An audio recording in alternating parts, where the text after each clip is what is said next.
If necessary, you can quickly and easily replace the motorized control unit. Let's find out how. First, remove the power and input connection terminal blocks. With the black lever in manual position, unclip the front light gray cover using a flat blade screwdriver. Then remove the two light gray plastic covers placed above and under the motorized control unit, each held in place with two T15 Torx screws.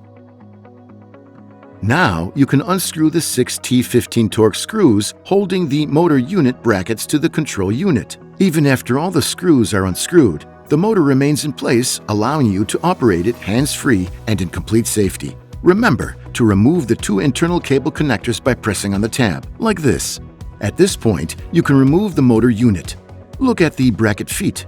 They are specially shaped to make it easier to remove and reassemble the unit. Give them a slight twist to the left and voila!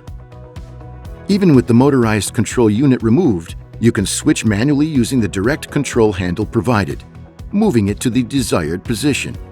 Now you can put the replacement motor unit back in position by performing the same operations in reverse order.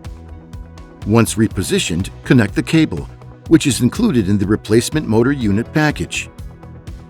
Retighten the screws that secure the motor to the brackets and the caps, first moving the lever to the manual position and then the cover screws, and you're done.